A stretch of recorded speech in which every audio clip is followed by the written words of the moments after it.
Los que ya me escucharon, voy a repetir algunas de las cosas que ya dije.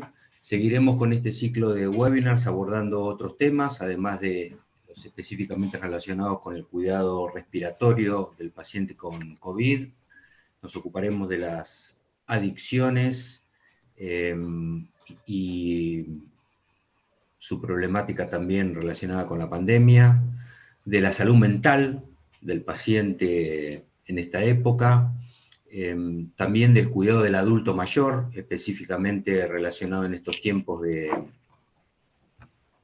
COVID, y de otros temas, todos involucrados con la problemática surgida en la atención de los pacientes con patologías o que simplemente requieren seguimiento clínico en esta época en la que todo ha cambiado y la atención de nuestros pacientes se ha visto modificada. Quiero agradecer a los licenciados Seten y Tiribelli, que ahora los voy a presentar, y agradecer específicamente a la SATI, que siempre nos acerca disertantes de calidad para abordar todas estas temáticas. El licenciado Mariano Seten es licenciado en terapia física, especialista en kinesiología en el paciente crítico de la SATI, es coordinador del equipo de terapia física de internación en el CEMIC, y es profesor titular y asesor docente de la carrera de terapia física de la Universidad de El Salvador.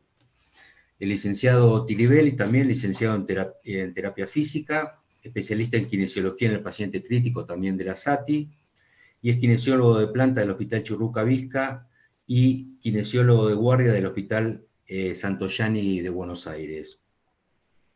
Sin más, los dejo con ellos, que van a abordar esta temática tan importante en este momento. Creo que empieza Mariano. Así es. Bueno, gracias Horacio, gracias Guillermo por la invitación y por continuar con estas charlas que van fortaleciendo un poco al equipo de salud para la atención de los pacientes con COVID. Con Horacio Argente y Verónica Arimarco hemos trabajado 4 años generando el programa de actualización en kinesiología intensivista, así que aprendí mucho con ellos sobre publicación y demás. Así que es un placer participar. Bueno, me tocó hacer un poco la primera parte de esto de entender el rol, que seguramente lo conocen porque todos son kinesiólogos o trabajan con kinesiólogos y saben cuál es el desempeño, pero bueno, la pandemia nos ha puesto un nuevo desafío y tuvimos que modificar algunas cosas o tratar de entender cómo manejarnos en este contexto.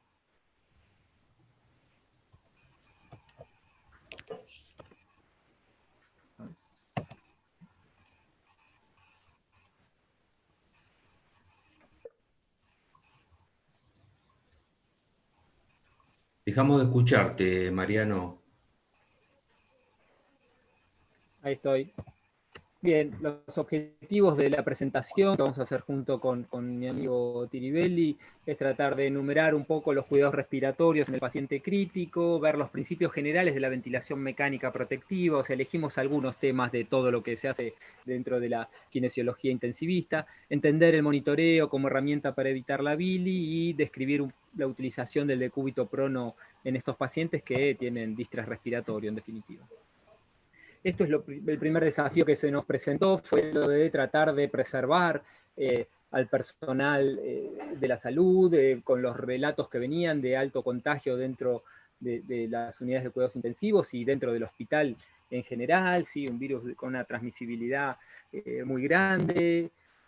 Así que eso rápidamente, desde la Sociedad de Terapia Intensiva, se lanzaron suplementos con información suficiente para tratar de evitar los contagios. Cada institución armó infinitas versiones de cómo aislarse. Yo acá traje una en la cual inicialmente se usaban dispositivos simples de aislamiento, con barbijo quirúrgico, y distintas instancias, si era para circular, si era para atender pacientes COVID, si era para atender pacientes no COVID, eso se fue simplificando, ¿sí? Y la curva de contagios del personal de salud nos fue demostrando que teníamos que ir incrementando este nivel de protección personal, no solo en las áreas donde estaban los pacientes COVID. Así que hoy actualmente la utilización del equipo de protección personal, todos los pacientes con dificultades respiratorias o sospecha van a ser atendidos por kinesiología con todo el equipo de protección personal para las situaciones que generen aerosol, que en general son todas las que hacemos en kinesiología intensivista. ¿Sí? Se insistió mucho sobre la secuencia de colocación, con checklist, que alguien nos controle, entrenar y demás. Esto es fundamental, ¿sí? Que cada uno en su institución trate de tener alguno de estos dispositivos de listas de cotejo y que las vayan utilizando y actualizando. Cuál es la secuencia de colocación y también la secuencia de retirada del equipo de protección personal. ¿Sí? Hubo reportes en el hemisferio norte de secuencias inadecuadas y se atribuyó a esto parte del contagio del personal. ¿Qué cosas nos vamos a sacar dentro de la habitación? ¿Qué cosas nos vamos a sacar en el sector de área sucia? Respetar esos principios. Bien, y dentro de esas guías de SATI se categorizaron aquellos eventos que generan aerosoles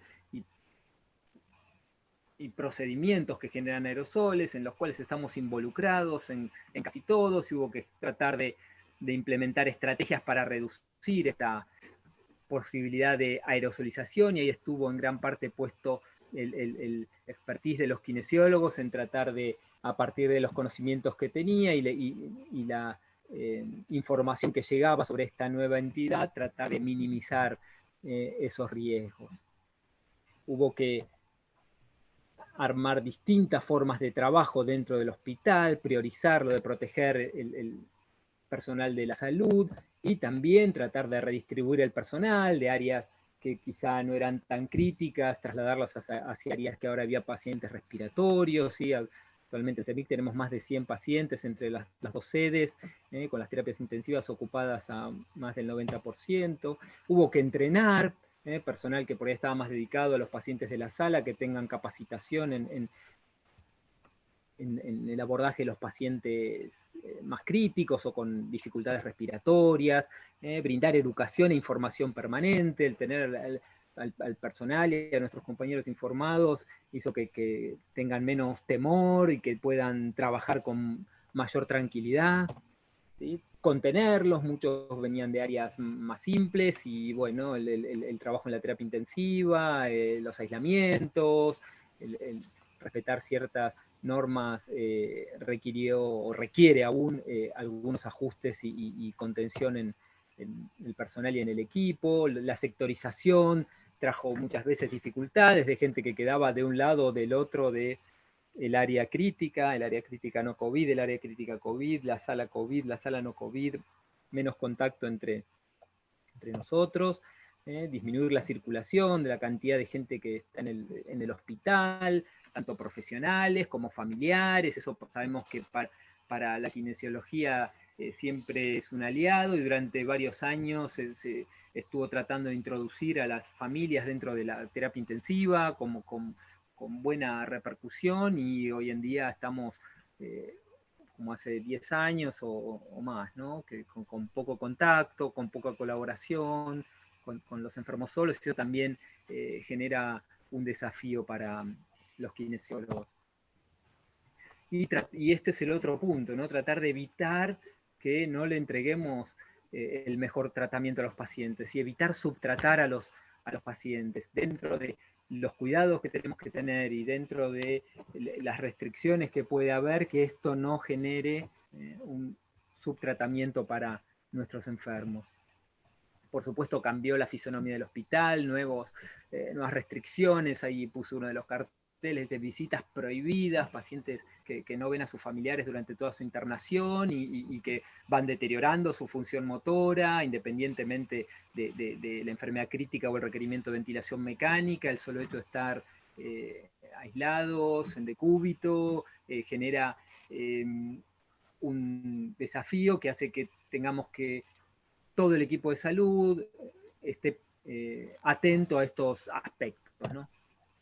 Bien, pero vamos específicamente a la evaluación del soporte inicial del paciente COVID, específicamente a aquellos que tienen insuficiencia respiratoria, es una de las cualidades de esta enfermedad respiratoria, ¿sí? Y el desarrollo del distrés está presente y es lo que nos lleva a los pacientes a la terapia intensiva, a la ventilación mecánica, ¿sí? Con un mecanismo similar a los que ya conocíamos de otras infecciones virales, pero quizá con alguna teoría de algún compromiso en la ventilación, perfusión y algunas hipótesis que todavía falta demostrar. Algo que fuimos observando es que los pacientes llegaban con hipoxemia y con baja frecuencia respiratoria, sin disnea. Esto era una observación frecuente, ¿sí? Y entonces decían, nos parece que no era lo habitual esto, uno va tratando de pensar cómo eran los pacientes en otras epidemias como la de H1N1. Y Romain Jouffroy logró hacer algo retrospectivo, pero con algunos errores quizá de diseño, pero hizo una observación similar a la que percibíamos todos, que los pacientes tienen saturaciones bajas, ¿sí? Alrededor del 90%, con frecuencias respiratorias menores a 20. Y lo comparó contra el año anterior de los pacientes que llegaban con insuficiencia respiratoria, no COVID, obviamente, y estos pacientes, si tomaba el punto de corte de 20 de frecuencia respiratoria, la mediana de saturación era del 96%, versus los pacientes COVID que llegaban actualmente, encontró que para esa frecuencia respiratoria es 90% la saturación, independientemente de la disnea. Sé que esta observación, esta percepción que tenemos varios dentro de la terapia intensiva o dentro del hospital, parece estar reflejado. Falta, por supuesto, responder esta pregunta de por qué es así. Por lo tanto, las medidas de oxigenoterapia son indispensables y parte del tratamiento. Sin aquellos pacientes que no requieren intubación, en nuestra institución se decidió utilizar solo cánulas nasales y máscara con reservorio, evitar las máscaras con Venturi, ¿sí? Y no utilizar ningún sistema de oxigenación nasal de alto flujo o de ventilación no invasiva, al menos por el momento. Esto siempre está en revisión y estamos alineados con el capítulo de kinesiología. Lo que se nos vino es esta situación de que los pacientes tengan que utilizar barbijo dentro de las habitaciones, ¿sí? Ante una señal se colocan el barbijo o estar con el barbijo por sobre los dispositivos de entrega de oxígeno, ¿no? Estas son las recomendaciones de SATI dentro de las guías que les mostré al principio, sobre el soporte ventilatorio no invasivo y el uso de cánula nasal de alto flujo, la no recomendación por ahora, no solo por el tema de la aerosolización, sino por la alta tasa de fallo que hay y de fracaso en la atención de los pacientes con falla respiratoria hipoxémica. Fueron apareciendo algunas publicaciones tratando de demostrar el grado de dispersión de la aerosolización de partículas a partir del uso de dispositivos de oxigenoterapia o de soporte no invasivo.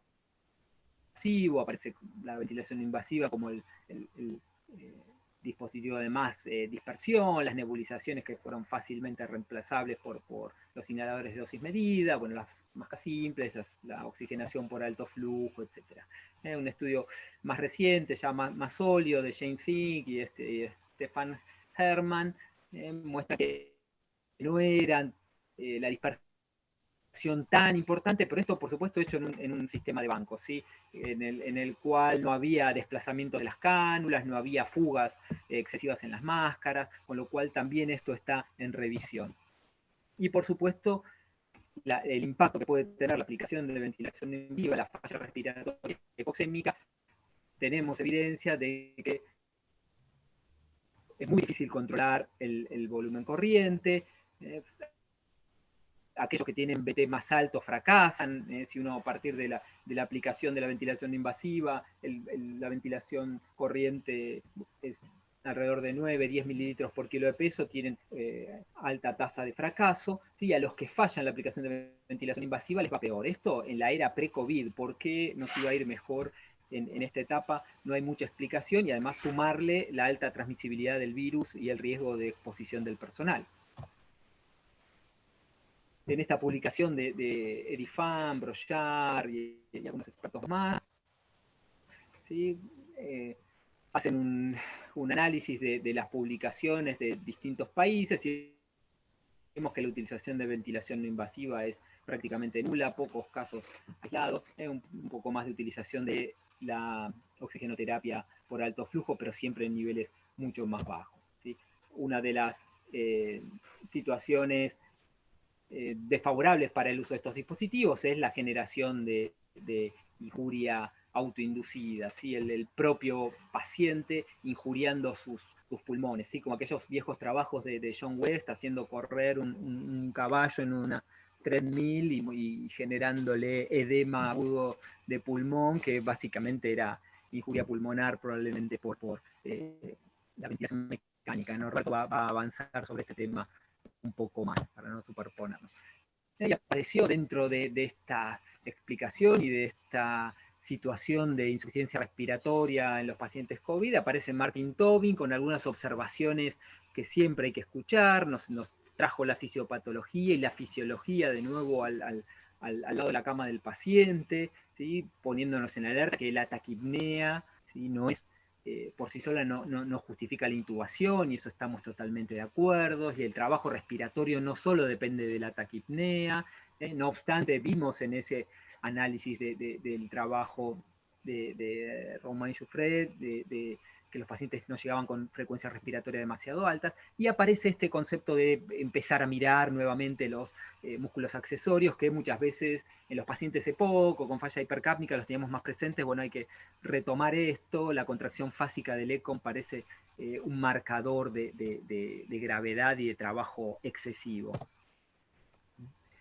En cuanto a la decisión de cuándo intubar en estos pacientes con insuficiencia respiratoria, esta publicación del Lancet de Erifan y Brochard, ellos por supuesto no hay un parámetro específico para esto, no hay trials de calidad que nos lo digan, ¿sí? Recomiendan la intubación en aquellos que tienen alto drive respiratorio y alto riesgo de desarrollo de PECILI, de esta injuria autoinducida, autoinfligida. La ventilación no invasiva tiene mal outcome por la falla hipoxémica, como vimos antes en el estudio este de Cartó, ¿sí? Y pensar en aquellos que tienen hipoxemia refractaria más contracción fásica del ECOM, que era esta observación de Tobin, que por supuesto seguramente habíamos leído hace muchos años y no siempre la tenemos en cuenta, lo pone ahí como algo a tener en cuenta en el momento de la toma de decisiones, nos puede ayudar. Por supuesto, cada institución tendrá, y cada unidad, sus parámetros. Nosotros en CEMIC definimos aquellos que tienen menos de 94 de saturación y que tienen asociado a esto frecuencias mayores a 30 o tengan agitación, excitación psicomotriz, disnea o alteración del estado de conciencia, son los pacientes que van a ser intubados. A partir de ahí, estrategias de ventilación mecánica protectiva, en las cuales han demostrado disminuir la mortalidad, la duración de la ventilación mecánica, la disfunción orgánica múltiple, los trabajos clásicos de Amato y los de la red, de la RDS-Net, y por supuesto escuchar en un rato a Tiribelli, que es quien se va a explayar en este sentido. Y apareció nuevamente esta herramienta para los pacientes con hipoxemia y distrés, la utilización del decúbito prono, ¿sí? Para tratar de evitar este efecto gravitacional que tiene el decúbito supino, en la cual algunos alvéolos están colapsados por el propio peso del tejido inflamado, y esta carga sobreimpuesta, y el mediastino que comprime los alvéolos que están detrás de esta columna de presión, y son aquellas regiones que tienen mejor perfusión, con lo cual la justificación para poner en decúbito prono, más allá que alguno pueda sugerir que además hay alguna alteración BQ, la respuesta sigue siendo positiva al posicionamiento, y aparece el factor tiempo como algo determinante, ¿sí? Una vez que colocamos a los pacientes en decúbito prono, tarda un tiempo en lograr esa redistribución y abrir aquellos alvéolos que estaban colapsados a partir de esa presión sobreimpuesta y de esa carga del el peso del propio tejido. Hay un estudio pequeño, interesante, en el MESID, en el cual participa también Jordi Mancebo. Él logra demostrar esto, no cambios en la titulación de la PIP o en la presión transpulmonar, pero sí ve que después de varias horas de decúbito prono, a partir de tomografía por impedancia eléctrica, ve que se empiezan a reclutar distintas zonas del parénquima pulmonar que estaban colapsadas en la otra posición. Así que esto es un dato interesante a partir del decúbito prono de 16 horas. ¿Qué efectos buscamos a partir del posicionamiento? Bueno, mejorar la oxigenación, la reducción del espacio muerto y mejorar la mecánica toracopulmonar, ¿sí? Si vemos en la publicación del Lancet de FAN, la utilización del decúbito prono en los distintos países fue escasa, 28%, un estudio de Seattle, 27% en Italia, desbordados totalmente en Lombardía. La baja utilización tuvo más que ver con la restricción del personal que con la necesidad, porque eran pacientes que tenían 70 de FiO2 y al menos entre 10 y 14 de PIP.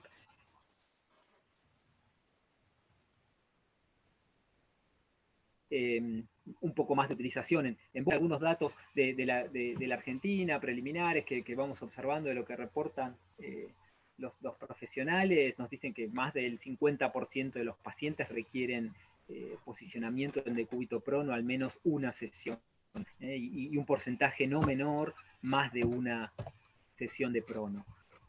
El estudio que nos alineó en esta terapéutica es el de Clouterin, del Proceva, que demostró una reducción de la mortalidad finalmente en los pacientes que hacían al menos 16 horas de decúbito prono y que tenían distrés moderado severo, o sea, con menos de 150 de PaFiO2. Esta posición nos puede ayudar a reducir el estrés pulmonar regional, a mejorar la función del BD, a mejorar el clearance de secreciones, pero bueno, va a obligar probablemente a la sedación profunda. Tiene que ser sostenido, temprano, y aquellos pacientes reclutables responderán mejor. No obstante, lo estamos utilizando en todos los pacientes con menos de 150 de PAF. Respecto al decúbito prono, en esta publicación del Lancet, ellos sostienen los resultados del Proceva de hacer al menos ciclos de 16 horas, si hay que repetirlos, volver sin mayor duda. Aquellos pacientes que no responden al decúbito supino, volver al decúbito prono, y aplicarlo en aquellos que tienen menos de 150 de PaFiO2. Por supuesto, en la selección de pacientes, esto es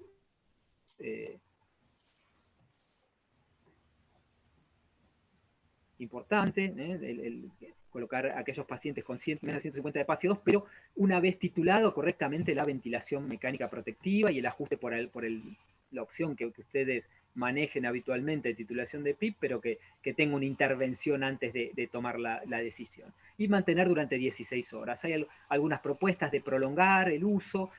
Nosotros lo utilizamos hasta 24 horas. Los intentos de prolongar más allá de las 24 horas, la verdad que es complejo el tema del edema facial y las lesiones por decúbito que puedan tener, requiere mucho más atención.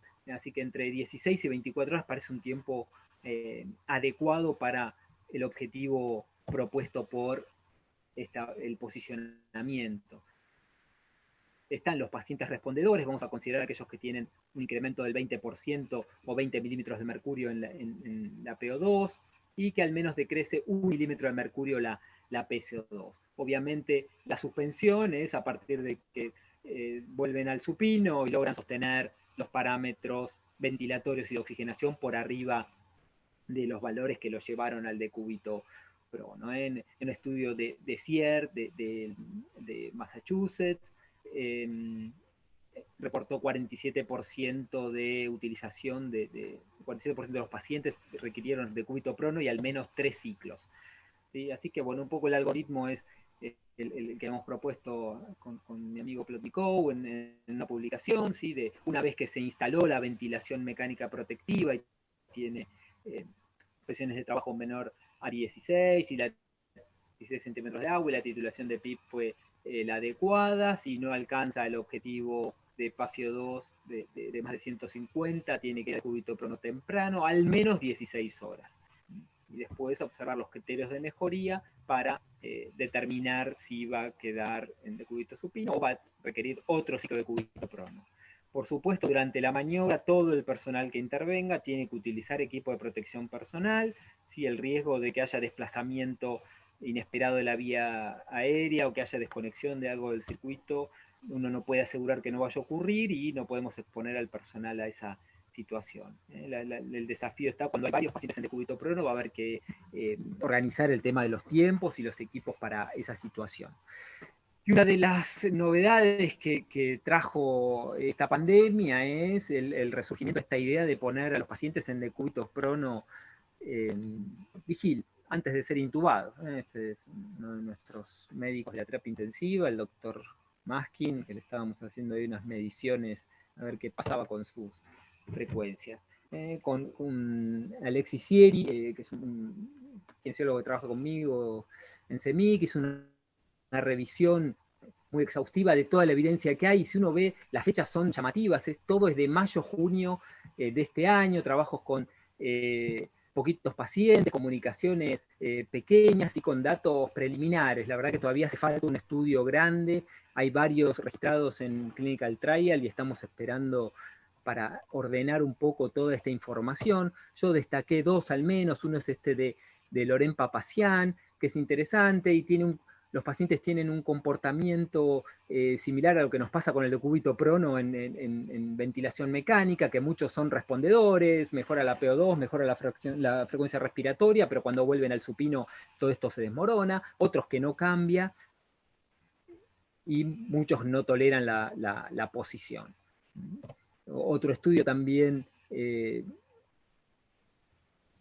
sobre la temática es el de Chiara Santini. Acá ya hay mezcla de pacientes que venían de la sala con ventilación invasiva y empiezan, pero todos han encontrado un marcado descenso en la frecuencia respiratoria y mejoría en la oxigenación.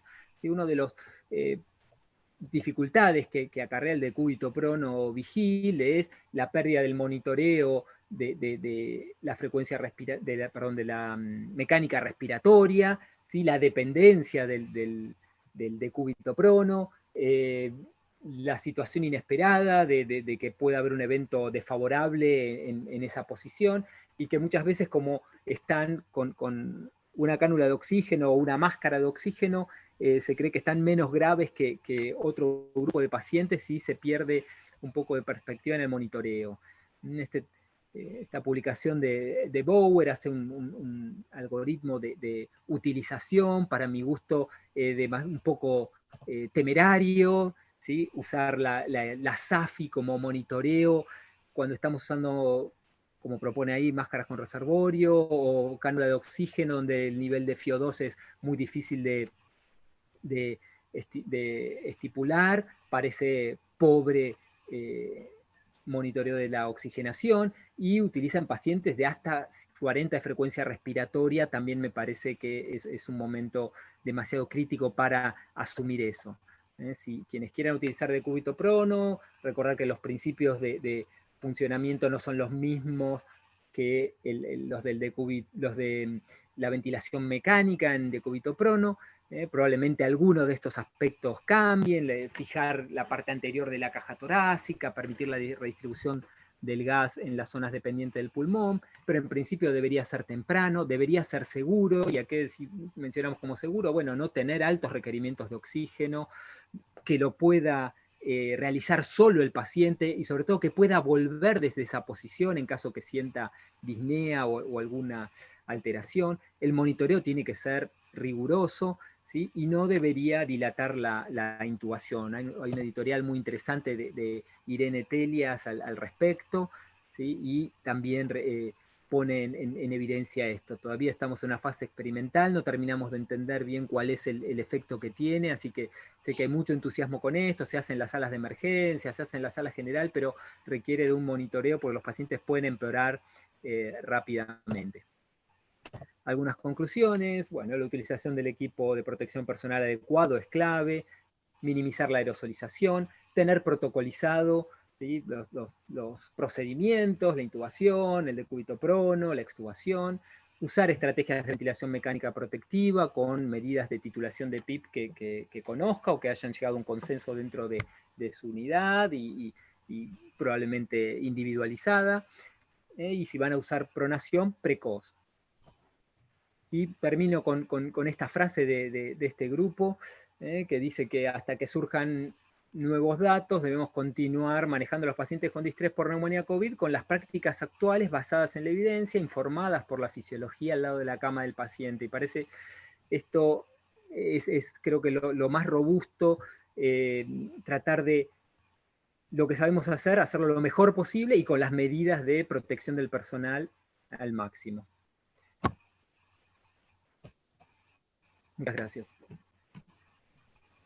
Excelente, Mariano, muchísimas gracias.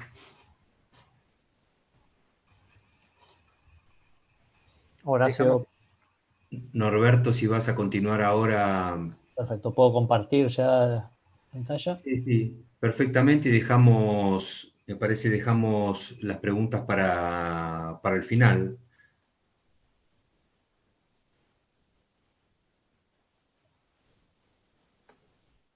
Perfecto, Norberto, ya estamos viendo tu pantalla. Bárbaro, bueno, buenas tardes a todos, muchas gracias. Bueno, Mariano, un gusto escucharte ahí como siempre. Como decíamos antes, una más compartida, así que bueno, voy a seguir un poco en la línea con lo que estaba hablando Mariano. Yo voy a hablar algo más específicamente del manejo de la ventilación mecánica.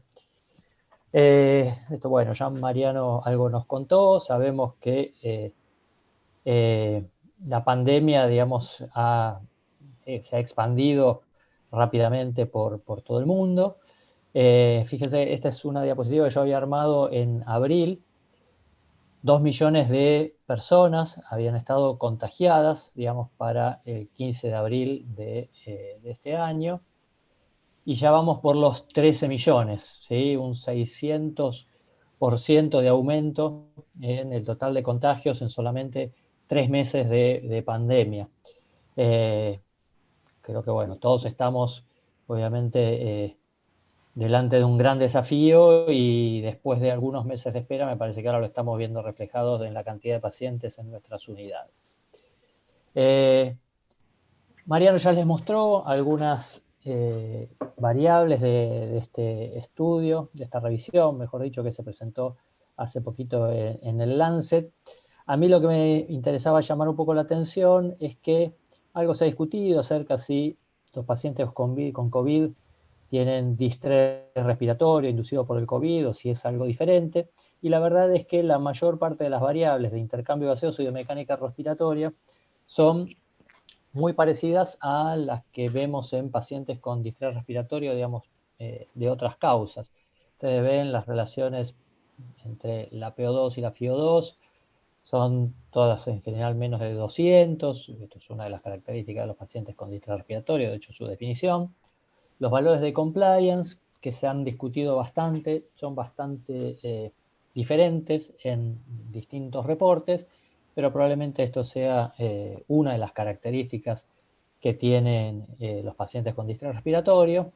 Y el manejo de la ventilación mecánica es esencialmente el manejo de ventilación mecánica protectora en pacientes con distrés respiratorio. Hace algunos meses se empezaron a difundir varias guías de manejo para los pacientes críticos con COVID, y estas son las recomendaciones de la campaña Sobreviviendo la Sepsis. Hay otra bastante similar de la Organización Mundial de la Salud. Acá es importante remarcar, como decía Mariano hace un rato, que la evidencia, digamos, para el manejo de estos pacientes es evidencia extrapolada de otros grupos de pacientes, pacientes con distrés respiratorio, en el caso de los pacientes con falla respiratoria grave. Y las recomendaciones son recomendaciones bastante generales y que conocemos.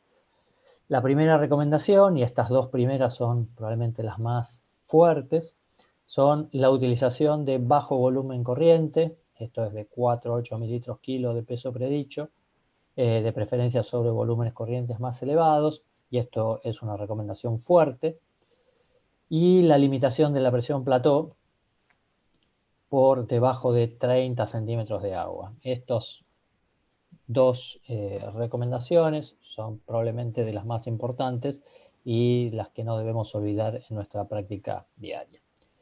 Algunas otras recomendaciones: ellos sugieren el uso de altos niveles de PIB en los pacientes más graves, cosa que puede discutirse un poco, y con un nivel de evidencia un poco menor, de acuerdo a cómo está categorizada la evidencia, digamos, en esta revisión, el uso de posición prona, ¿sí?, para los pacientes con distrés respiratorio moderado severo.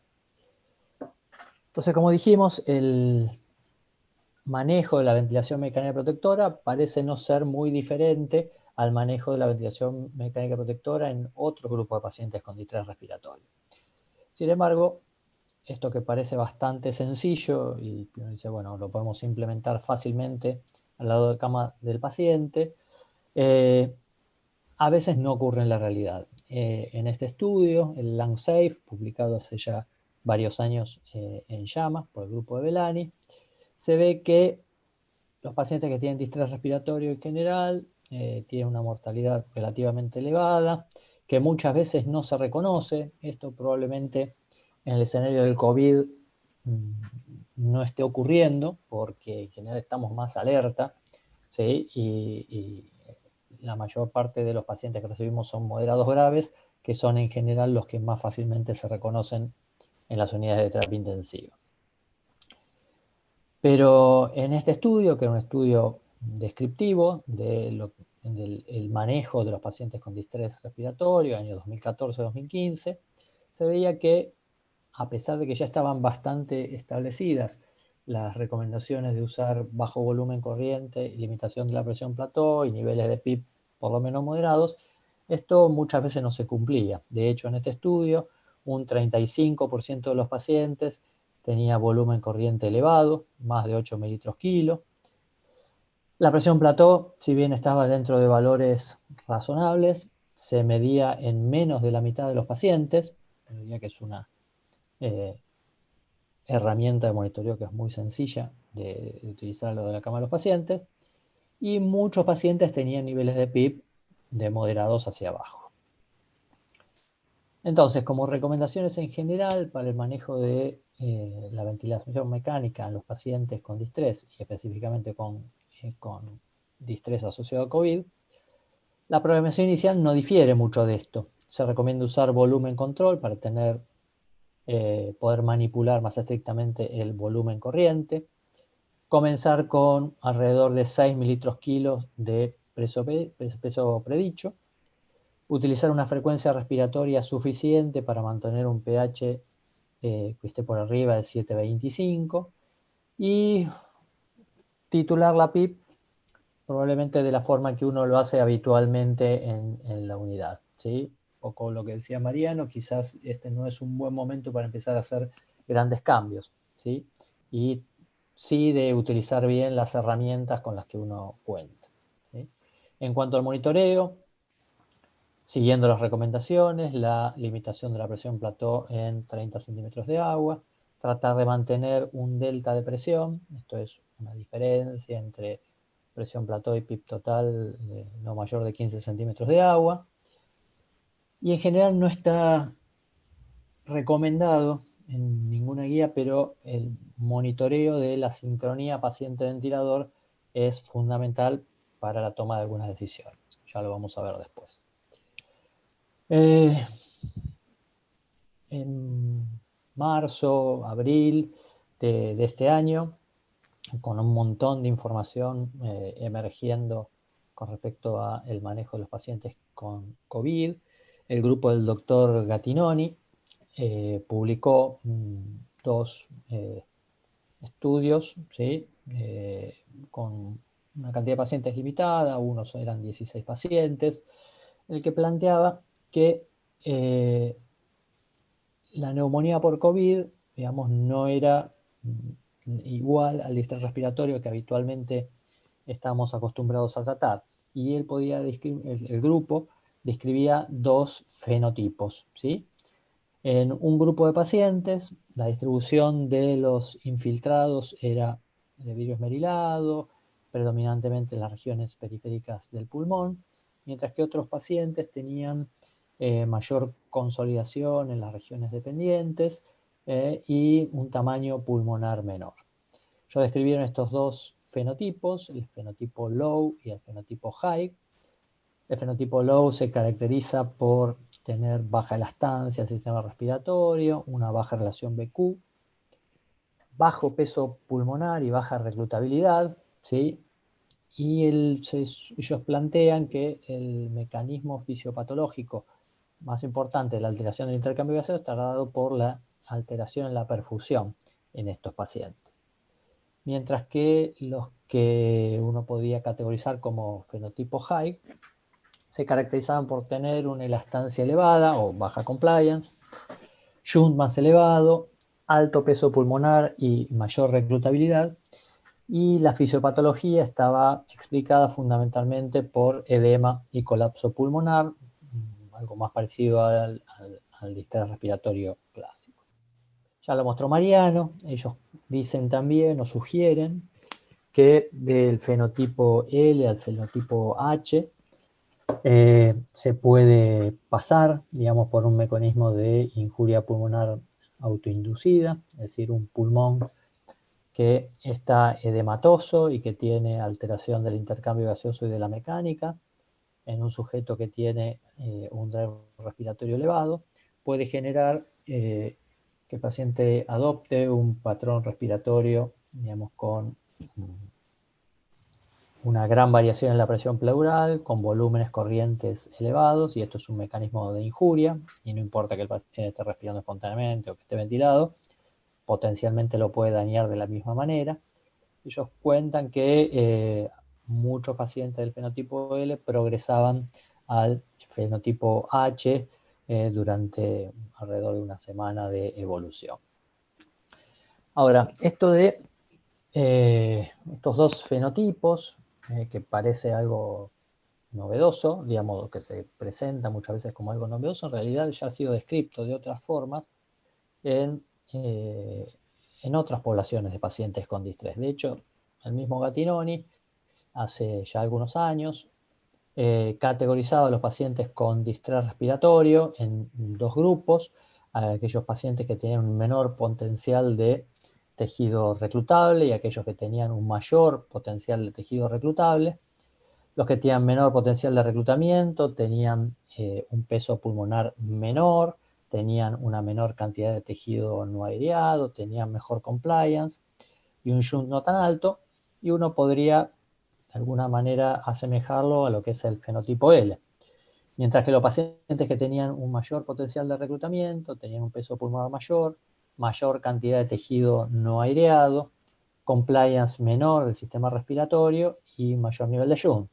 Esto es bastante parecido a lo que podríamos describir como un fenotipo H. Y otros grupos, como por ejemplo el grupo de Rubí y Pulvacet, que han hecho un montón de estudios de tomografía computada y que han descrito diferentes morfologías, nos han mostrado que el distrés difuso tiene características mecánicas de oxigenación que es diferente al distrés focal, y que esto potencialmente podía condicionar la evolución. Bien, entonces, como dijimos, es importante primero tener siempre en mente que hay algunas recomendaciones que son generales y que uno debería tratar de mantenerse dentro de estas recomendaciones para manejar a los pacientes. Sí, presión plató menor de 30, volumen corriente bajo, delta de presión menor a 15 centímetros de agua. Si con una programación inicial adecuada uno no lograra obtener estos objetivos, quizás en ese caso uno podría tratar de considerar individualizar la ventilación mecánica. Esto es, sin alejarse de los principios generales de la ventilación mecánica protectora, tratar de mejorar la programación de algunas variables para adaptarla a la fisiología de algún paciente en particular.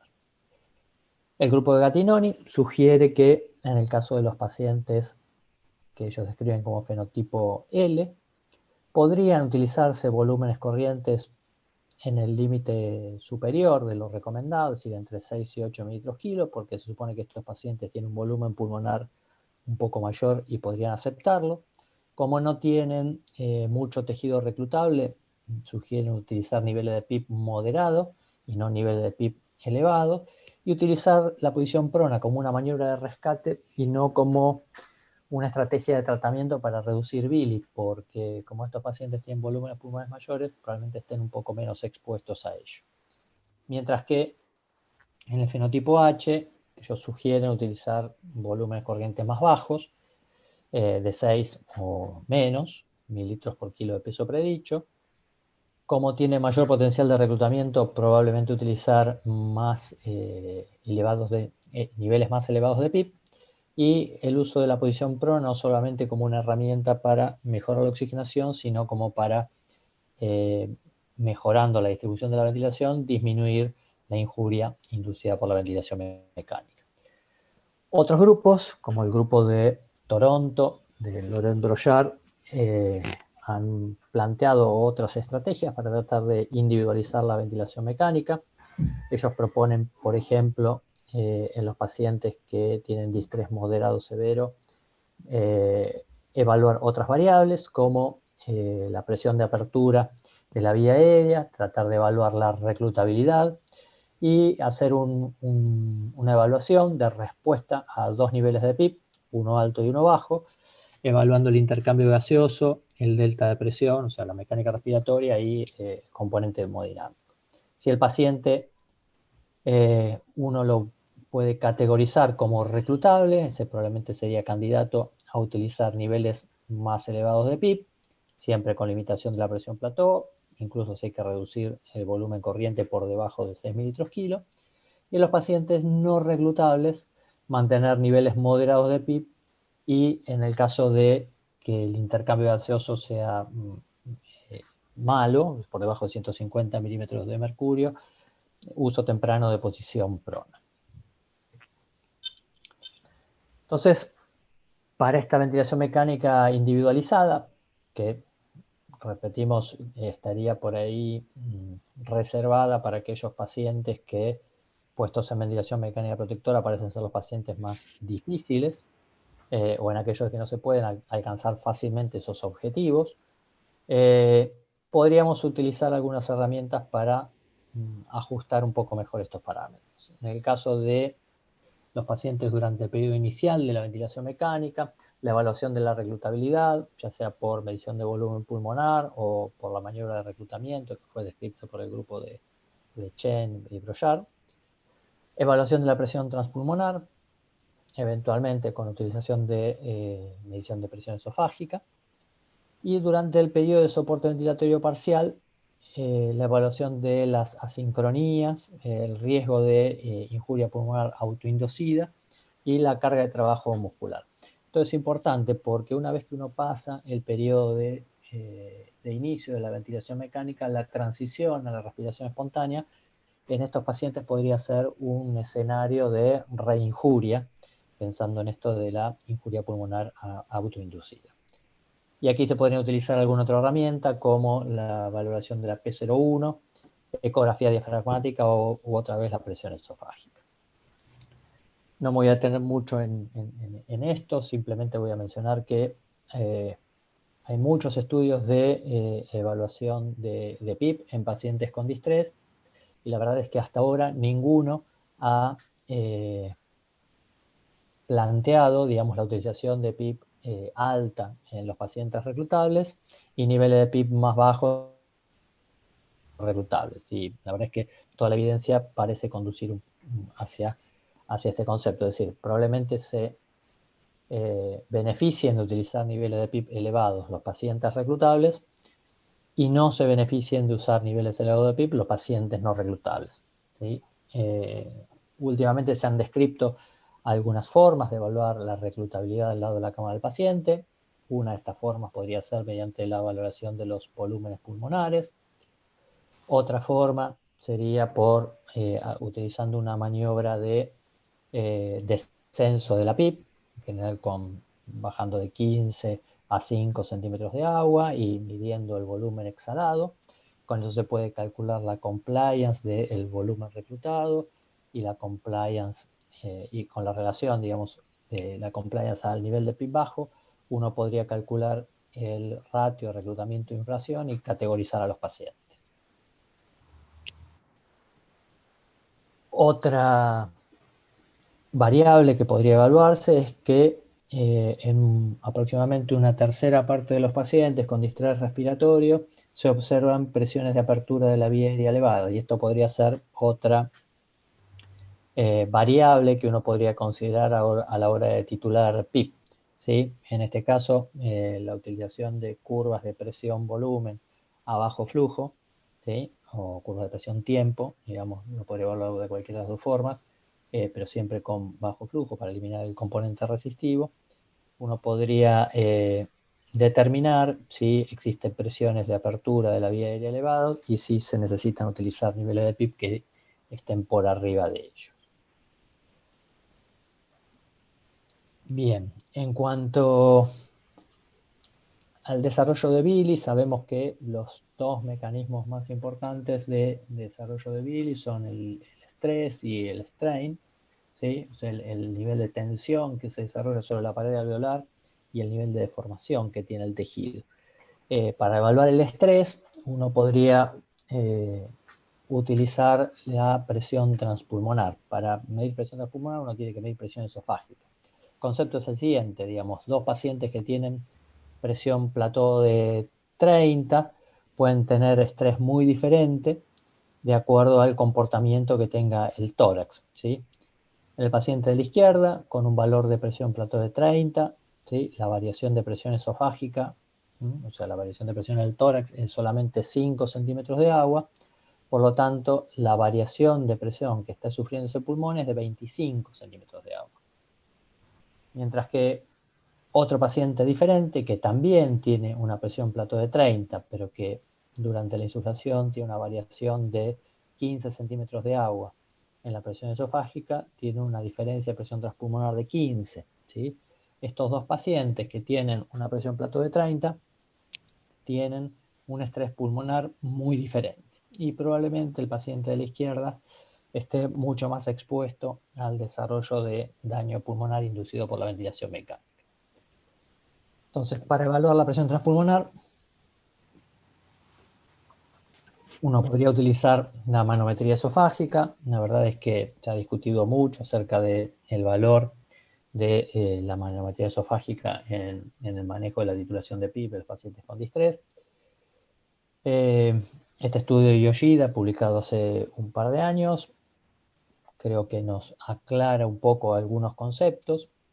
Hay algunas discusiones acerca de cómo utilizar la presión esofágica para evaluar la presión transpulmonar, y según este estudio, si utilizáramos la presión esofágica como una herramienta para valorar la presión transpulmonar, uno podría considerar hacer el cálculo de presión transpulmonar usando los valores absolutos de presión esofágica para determinar lo que está ocurriendo en las regiones dependientes del pulmón, y uno podría utilizar otra forma de calcular la presión transpulmonar utilizando la presión esofágica, que es el método basado en la elastancia, para determinar lo que está ocurriendo en las regiones no dependientes, ¿sí? En las regiones anteriores del pulmón. Y con esto, quizás poder tratar de determinar algún nivel de PIB para tratar de evitar el colapso en las regiones dependientes y hacer el cálculo de la presión transpulmonar inspiratoria para limitar la distensión en las regiones no dependientes, para de alguna manera tratar de minimizar el estrés pulmonar regional. Dijimos que es importante el monitoreo de la sincronía paciente-ventilador. Ya hace algunos años que se vienen describiendo algunas sincronías que parecen ser bastante típicas en estos pacientes, como el mecanismo de trigger reverso. El problema es que si uno no monitorea estas asincronías, por más que la ventilación mecánica protectora esté bien implementada, y por más que los parámetros de la ventilación mecánica están bien programados, el paciente puede desarrollar riesgo de injuria. con el mecanismo de trigger reverso y sobre todo en el caso de aquellos pacientes que desarrollan trigger reverso con dobles o triples disparos, se generan grandes variaciones en el volumen corriente y grandes variaciones en la presión transpulmonar, de forma tal que a pesar de que uno programe 6 mililitros kilo, el paciente a veces puede recibir hasta 3 veces ese volumen, y por más que uno limite el valor de presión plató, la presión transpulmonar inspiratoria puede ser extremadamente alta. Durante la fase de transición de la respiración, la ventilación mecánica controlada a la respiración espontánea, cuando el paciente comienza a interactuar con el ventilador, es importante considerar los valores de presión transpulmonar de forma dinámica, es decir, cuando el paciente comienza a respirar espontáneamente, a la presión que está generando el ventilador mecánico, que es la que uno ve cuando programa una determinada cantidad de centímetros de agua en el modo de presión, digamos, que está utilizando, hay que sumarle la presión muscular que está generando el paciente, ¿sí? A veces puede ocurrir que uno programa un valor de presión que parece razonable, que está por debajo de los 15 centímetros de agua, pero si el paciente del otro lado está haciendo esfuerzos que van más allá de los 10 centímetros de agua, los valores de presión transpulmonar pueden ser elevados. Valores de presión transpulmonar dinámica mayores a 20 centímetros de agua probablemente también sean dañinos para el pulmón, y uno debería considerar en este escenario tratar de limitar el esfuerzo del paciente o limitar la presión del ventilador o ambos para evitar el daño.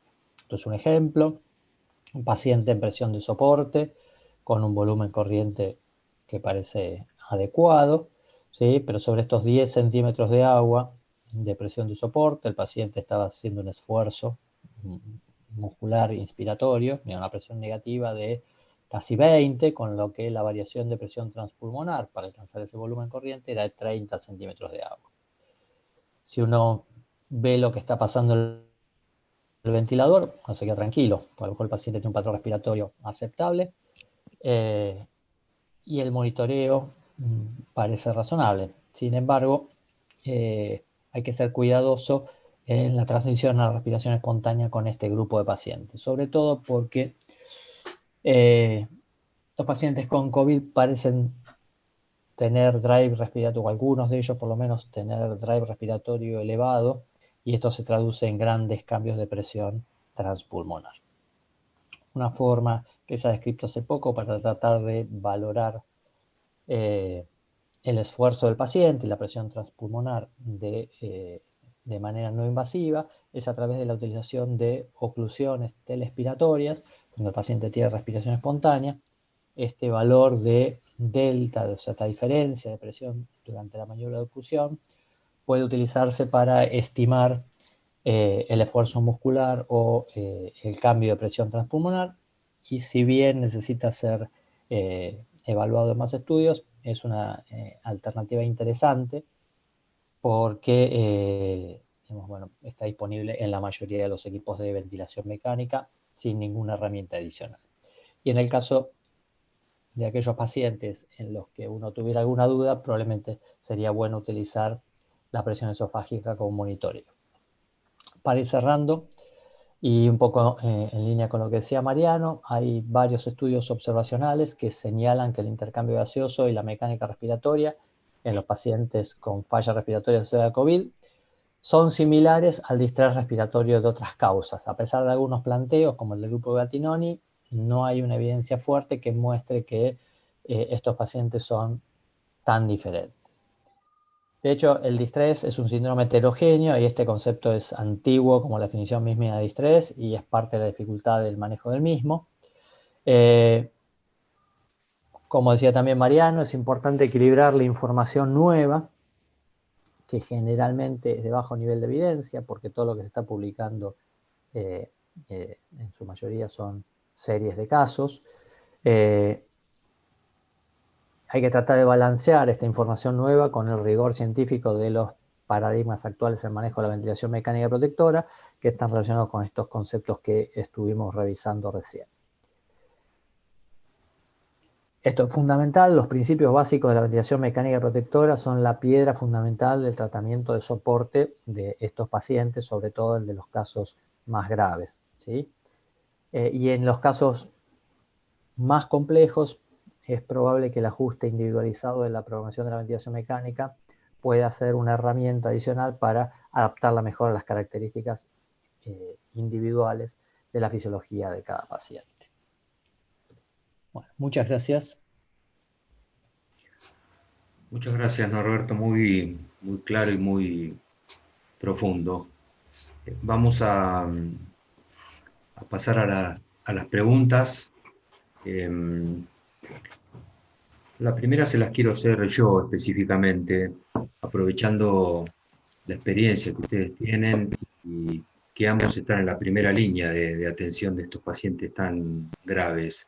Que nos cuenten en la práctica qué dificultades específicas enfrentaron en el cuidado, en la atención kinesiológica de los pacientes con síndrome de distrés.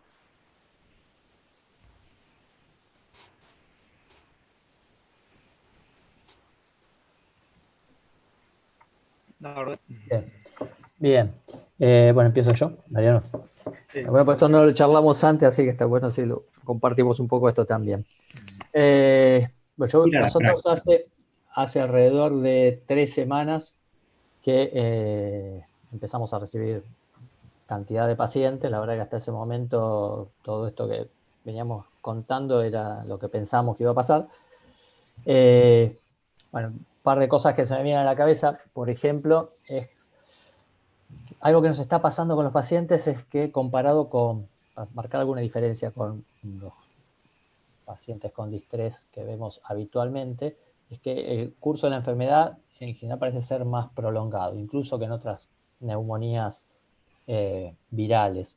La verdad es que a veces uno logra estabilizar inicialmente al paciente, parece que después de algunos días la cosa empieza a funcionar bien, y los pacientes quedan en un estado en el que no terminan de mejorar lo suficiente como para progresar a la fase siguiente, que es la de comenzar a respirar espontáneamente.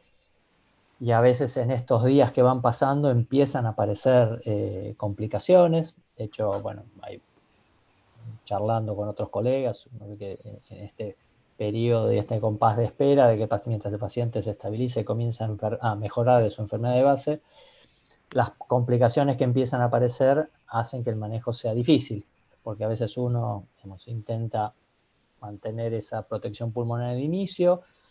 Cuando el paciente está estable, trata de progresar a que el paciente empiece a respirar espontáneamente para priorizar, digamos, evitar el daño muscular. Y la verdad que esa transición durante muchos días a veces se hace difícil. Nos ha pasado que pacientes que se estabilizan bien inicialmente, después de 3 o 4 días de estabilización, empeoran, y por ahí uno tiene que empezar a tratarlos como si fuera el inicio de la ventilación mecánica en un paciente con distrés de los habituales. Y también creo que es difícil el manejo de la retirada de la ventilación mecánica. Digamos, nosotros estamos siendo un poco más cautos con esto, en el sentido de ser estrictos con que las pruebas de respiración espontánea tengan una duración suficiente como para que el paciente nos demuestre que es capaz de respirar espontáneamente de forma razonable antes de decidir una extubación, por ejemplo. Y además muchos de estos pacientes son pacientes de alto riesgo de falla de extubación, y en general no podemos utilizar las herramientas que tenemos habitualmente, que son alto flujo y ventilación no invasiva, con lo cual se nos complica un poco más el escenario todavía en este sentido. Mariano, ¿qué se te ocurre? Sí, coincido con tus observaciones. Niveles estratosféricos de sedación, poca tolerancia al soporte parcial, o ventilación controlada, o una situación con altos volúmenes corrientes, con P01 de -8, -9, o sea, un drive respiratorio que estimula y que los pacientes traccionan tremendamente, y bueno, la resolución más lenta de la enfermedad. Sí, son algunas de las cosas que observamos, varios ciclos de prono. Nosotros tenemos bastante experiencia en eso y nos da trabajo, volver a pronar, volver a pronar. Así que esas son algunas limitaciones. Estamos siendo un poco más ajustados en la utilización de la humidificación activa, así que eso también hace que nos manejemos con niveles de dióxido de carbono un poco más alto, y es también un desafío. Respecto a las pruebas de respiración espontánea, cambiamos nuestro protocolo. Obviamente estamos haciendo solo pruebas en soporte bajo, 8.0, y bueno, con las limitaciones que decís de no tener ninguna estrategia de prevención del fallo, así que también siendo muy estrictos con que cumplan todos los pasos para la retirada completa de la ventilación mecánica. Les transmito algunas otras preguntas que van surgiendo. A mí me llamó la atención cuando mostraron, y aquí lo consultan, mostraron el uso del decúbito prono en porcentaje bajo. Les pregunto si esto es que aquí ustedes hablan mucho de pronar a los pacientes, hablaron también de las limitaciones, pero acá se usa más porque esta es una experiencia que se aprendió. Les agrego otra pregunta que alguien pregunta en obesos, qué experiencia tienen, si lo han hecho. Entonces, que nos cuenten un poco cómo es el tema, por qué esta diferencia, que ustedes hablan tanto del prono y parece no haber sido algo tan utilizado antes. Yo, como les mencioné antes, creo que en Italia, que es donde estuvo subutilizado, fue por el desborde de no tener personal para hacerlo. Nosotros estamos tratando de pronar con 3 personas, pero es bastante dificultoso. Los pacientes obesos son uno de los grupos de riesgo. Tenemos pacientes jóvenes con más de 35 de Body Mass Index, con lo cual es complejo. Es que por ahora no estamos desbordados, hay personal suficiente, la enfermería está entrenada en eso. Nosotros, hasta ahora, siempre que cumplía con los requisitos, se realizó el prono en tiempo y forma y las veces que requirió. Entiendo que lo de Italia y España fue por limitación del personal. Sí, estoy de acuerdo con Mariano. Me parece también que hay que marcar que la mayoría de los estudios epidemiológicos el uso de prono es bajo, a pesar de que, digamos, está claro que es bueno para los pacientes con distrés, la verdad es que se usa menos de lo recomendado.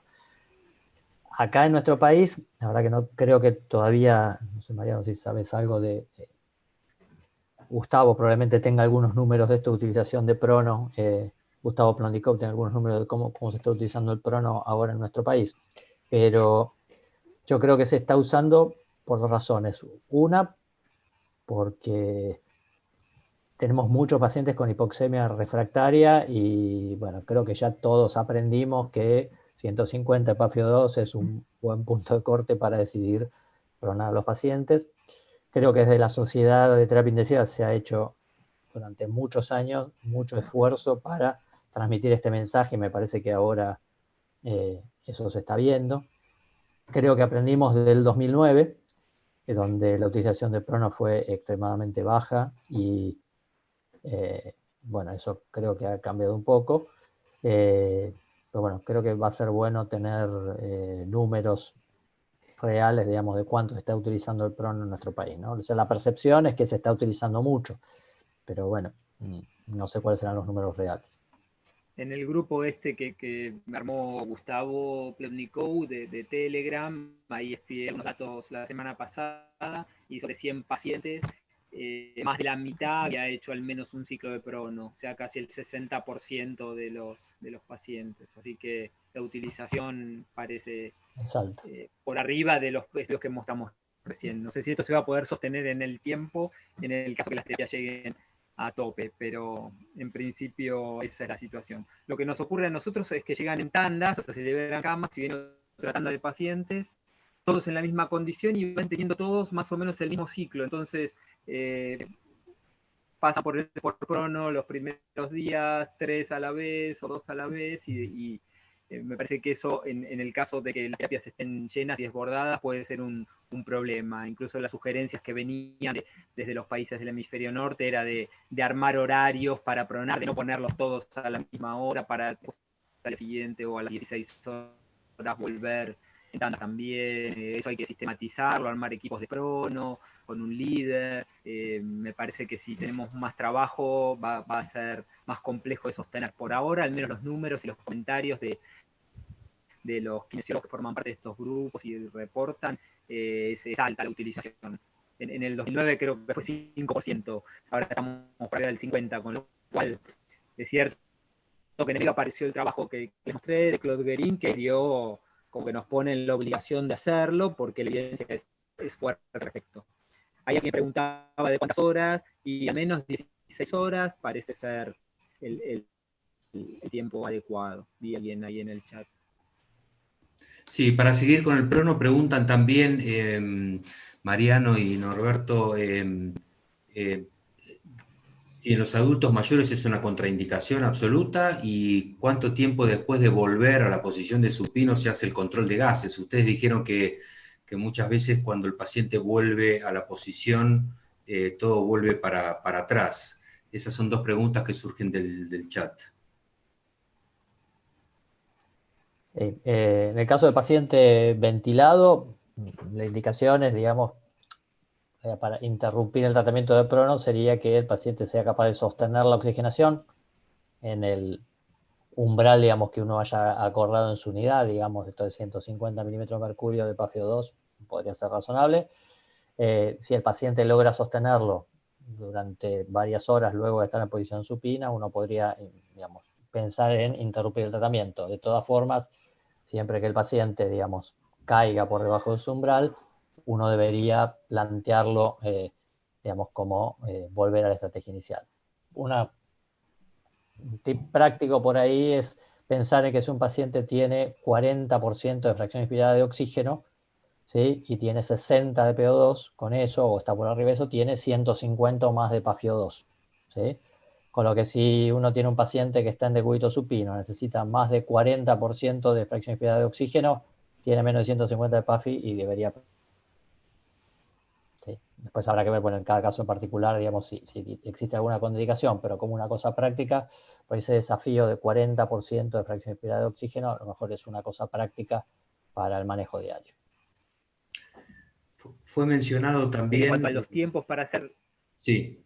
En cuanto al tiempo para...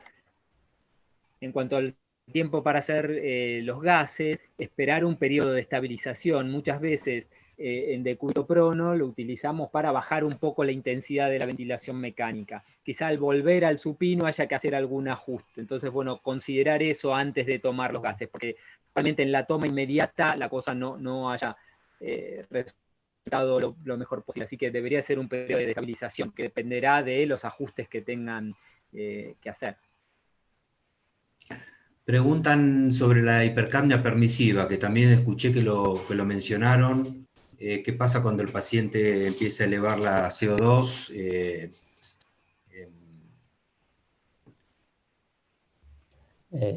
Bueno, ahora estamos viendo unos niveles de hipercapnia que generalmente están por arriba de lo que habitualmente se ven en estos pacientes con distrés de otras causas, quiero decir. Y como decía Mariano, yo creo que en general todos hemos decidido tratar de minimizar el uso de humidificadores activos, que es una herramienta, digamos, que a veces nos permite manejar un poco más de comodidad, digamos, un poco más de comodidad para manejar estos pacientes. Yo creo que hay que seguir las recomendaciones de siempre. Digamos, si uno puede dejar al paciente con una ligera hipercapnia, siempre que el pH esté dentro de límites razonables. Habrá que ponerse de acuerdo en la unidad, por arriba del 7.25. Bueno, nosotros tratamos de evitar o sea, tratamos de evitar aumentar el volumen corriente para aumentar la ventilación alveolar.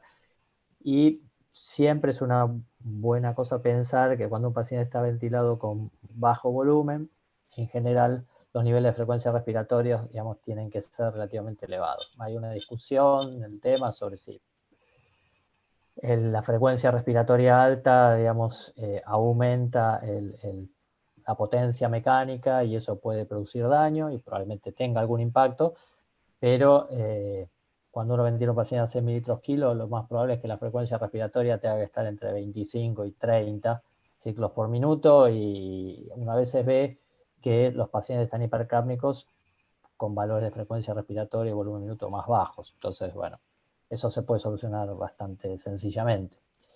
Y bueno, limitar el espacio muerto instrumental, sí, tratar de agregar la menor cantidad de conectores posibles entre el HMS y que uno decide usar humidificación pasiva y el sistema cerrado de aspiración y la conexión al tubo endotraqueal. Mariano. Sí, de acuerdo, de acuerdo. Elevar la frecuencia nos ha dado un poco de prurito en los últimos años por esto de la power ventilation y el power mecánico, porque multiplica todos los otros factores, pero veníamos tratando de usar menos frecuencia y ahora estamos de nuevo en niveles de 30 respiraciones por minuto. Sí, coincido. Pero atribuyo a esto también de nosotros antes de rutina, si te tocaba 6 mililitros kilo, se utilizaba humidificación activa.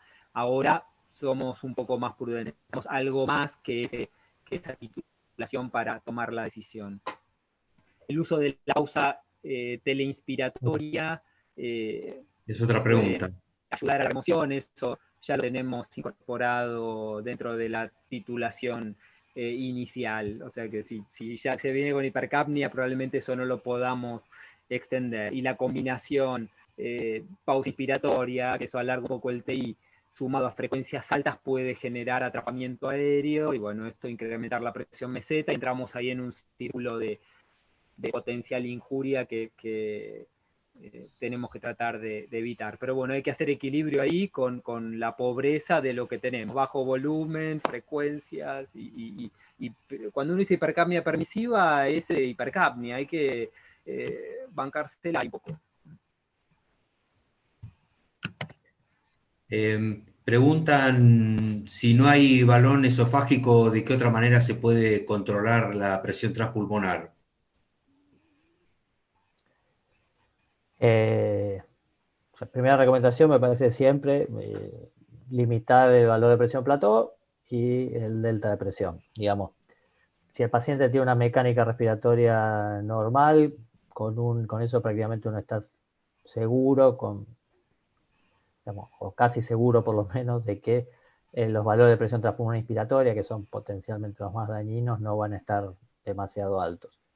Si uno piensa en una relación entre el tórax y el pulmón de aproximadamente 0,7, bueno, con 28, 30 centímetros de presión plató, están 23, 25 de presión transpulmonar inspiratoria y hasta ahí está bien. Hay algunos pacientes en los cuales tiene dudas y la verdad es que es difícil. Hay descriptas algunas formas de tratar de evaluar la presión transpulmonar utilizando unas maniobras, digamos, de cambios en la PIP que están descritas por un grupo Ola Stenquist. Nosotros en la práctica la verdad es que no las hemos implementado porque, bueno, somos...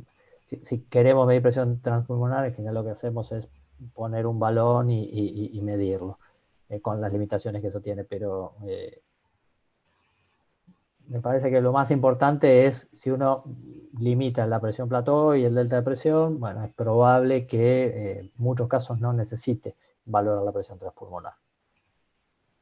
Sí, quizás la excepción a eso son cuando uno tiene sospecha de que la estancia de la caja torácica pueda tener alto impacto y uno pretende utilizar valores más elevados de presión meseta pensando en no injuriar el pulmón. Ahí aparece la presión intraabdominal como algún surrogante de esto, pero ya estamos con el surrogante del surrogante.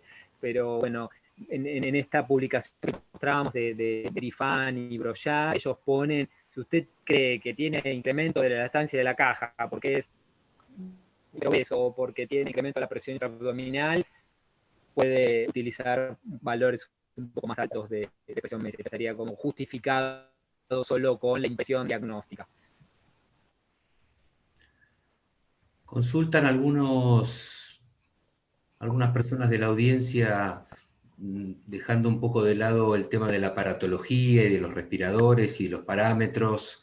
Dicen, nosotros como kinesiólogos, si con las manos, con las movilizaciones, con los ejercicios, entiendo que es otro tipo de pacientes, cuál es la experiencia de ustedes y si hay algo que se pueda hacer en esta enfermedad. Desde el punto de vista respiratorio, creo que no, más que los cuidados del manejo de las secreciones, manejo de las interfaces. Desde el punto de vista de cuidado de la piel y evitar escaras, tienen que seguir con el mismo ritmo de cambio de cúbito y demás. El desafío que nos presenta el COVID es de tratar de sincronizar las entradas a la habitación con el resto del personal. Y después sí, las prácticas habituales para prevención de debilidad, que son en la etapa de sedación profunda, la movilización pasiva, eventualmente el uso de electroestimulación, si está disponible. Nosotros tenemos conflicto con si meter o no los equipos en las habitaciones de los pacientes infectados, o solo quedaría para un solo paciente, no tenemos equipos para todos. Y el posicionamiento, las férulas, todo eso debería seguir igual. Esto que yo les mencionaba de pensar en no subtratar a los pacientes es algo que tenemos que tratar de hacer. Pensar que estamos usando niveles muy elevados de sedación. Más del 80% de los pacientes requiere bloqueo neuromuscular, con lo cual eso va a tener un impacto directo en la debilidad adquirida. Así que desde la visión del kinesiólogo global, este aspecto no tiene que estar abandonado. Hay evidencia suficiente para esas situaciones manejarlas, deben estar incorporadas. Lo que hay que hacer es coordinar con el resto del equipo y que estén comprometidos en la movilización, en los cambios de decúbito, etc. Perfecto, perfecto. Preguntan, creo que ya lo han respondido ustedes, bueno, si se usa el prono en el paciente vigil, lo han dicho, y si es necesario o no la sedación en este caso. Perdón, me perdí la última parte. En el paciente que no está ventilado, si es necesaria la sedación cuando se lo ponen de cúbito prono. Qué pregunta difícil, ¿no? Entiendo que si el paciente no está ventilado, No, porque hay algunos para respirar. digamos, una extrapolación. Hay algunos estudios en los cuales se usa sedación ligera, digamos, para manejar pacientes con ventilación no invasiva, digamos, en otros escenarios. Nosotros, la verdad es que no estamos implementando sistemáticamente el pronovigil. La verdad es que yo tengo algunas dudas, más allá de que por ahí sea una cuestión, digamos, que sea fácil de implementar. Me parece que el editorial ese de Telias y Brochard a mí me genera muchas dudas con todo esto, porque lo peor que uno podría hacer es demorar la intubación en un paciente, digamos, que tiene hipoxemia severa y aumento de trabajo respiratorio. Y la verdad es que me parece que a veces el prono se está utilizando como una herramienta, digamos, de rescate para la hipoxemia en un paciente, como mostraba Mariana en ese algoritmo, que ya tiene frecuencia respiratoria alta, trabajo respiratorio elevado y un requerimiento de fracción expirada de oxígeno muy alto. La verdad es que el paciente, si salimos de la pandemia de COVID, lo intubamos, sin ninguna duda. Ahora, como bueno, tenemos muchos pacientes y se está tratando de ser más conservador para que no se desborde el sistema, a lo mejor uno se pone un poco más permisivo, pero a mí la verdad es que me hace siempre dudar eso, y cuando uno duda, en general, si intubaron un paciente, probablemente sea menos dañino decir intubarlo, digamos, si uno después hace las cosas bien, que demorarlo. Nosotros no estamos usando sedación para tener a los pacientes vigiles en prono. No sé si hay algún grupo que lo esté haciendo. Bueno, muy bien. Bueno, llevamos 1 hora y media. Les pido, por favor, que nos digan si quieren decir alguna palabra, hacer algún comentario de cierre. Creo que fue muy, muy valioso. Todo lo que han dicho son temas realmente específicos, y entiendo que van a ser muy bienvenidos por toda la audiencia. De manera que me gustaría que cierren con lo que quisieran decirnos. Bueno, yo quiero agradecer nuevamente la invitación a ustedes, Horacio, a toda la gente de Panamericana. Un gusto charlar ahí un rato con Mariano. Y no, creo que en línea con lo que decía Mariano, la verdad es que tenemos herramientas para tratar de manejar estos pacientes de forma adecuada. Yo creo que si uno hace el tratamiento de estos pacientes hasta ahora, digamos, lo único que está demostrado es que lo que hace que estos pacientes logren sobrevivir a los episodios de falla respiratoria grave es el tratamiento de sostén y esperar a que mejore su enfermedad de base. Por ahora es eso. Entonces, si logramos implementar, digamos, cuidados de la mejor manera posible y sabemos qué es lo que tenemos que hacer, probablemente siguiendo los mismos protocolos que veníamos utilizando en nuestras unidades, adaptados un poco a estas circunstancias y con una adecuada utilización del equipo de protección personal, que eso Mariano lo mostró al principio y creo que no hay que dejar de remarcarlo. Digamos, el personal de salud se tiene que cuidar y cuidar a sus compañeros. Pero la verdad es que hasta ahora no hay ninguna evidencia de que haya que hacer nada muy diferente a lo que hacemos con la mayoría de los pacientes con falla respiratoria grave. Sí, quizá con el desafío de tener más cantidad de pacientes y más tiempo internados, con lo cual la carga de trabajo se incrementa. No bajar los brazos, tener paciencia y seguir confiando, digamos, en lo que uno hace todos los días. Muchas gracias, Norberto. Mariano, no sé si lo perdimos a Mariano. Creo que lo perdimos a Mariano. Bueno, gracias a todos por escuchar, gracias a ustedes dos, gracias a la Sati. Los vuelvo a invitar para nuestros próximos webinars, y les agradezco a todos por este tiempo de atención. Creo que todos hemos aprendido mucho hoy a la tarde. Gracias a todos y me despido. Muchas gracias.